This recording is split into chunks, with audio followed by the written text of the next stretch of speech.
words like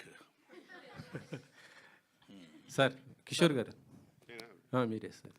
sir మీరు చాలా బిజీగా ఉన్నారు సార్. మీ సినిమా కూడా మీరు ప్రమోషన్ రాలి, కానీ బ్రహ్మానందం గారి సినిమా అనేసి వచ్చారా ఎట్లా పని ఏంటి చేశారు అసలుకి? చెప్పండి సార్.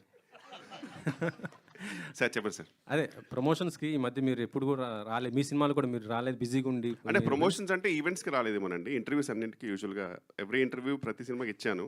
ఈ సినిమా కూడా రాహుల్ గారు చాలా బాగా ప్లాన్ చేశారు. అంటే యాక్చువల్ లిటరల్గా ఇప్పుడు ఈరోజు నాకు అన్ని నైట్ షూట్స్ ఉన్నాయని చెప్పి డేలో ప్రాపర్గా ప్లాన్ చేసి ఒక 2 weeks ముందే అన్నీ చెప్పి ఎవ్రీథింగ్ పర్ఫెక్ట్గా ప్లాన్ చేసి చెప్పారండి. సో దాని ప్రకారంగా we had to make it.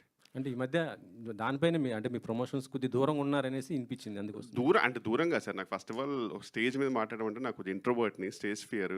పాపం నిజమండి అది. ఎందుకంటే ఇప్పుడు మాట్లాడిన తర్వాత ఇంత చలిలో కూడా చెమటలు పెట్టిపోయింది. యా, సో అలాగైపోయాడు. ఇంటర్వ్యూస్ అనుకోండి సార్, అంటే మనం ఐ కెన్ గివ్ అంటీన్ ఇంటర్వ్యూస్, బట్ స్టేజ్ ఫియర్ కొంచెం ఉంది అంతే. చెప్పండి సార్.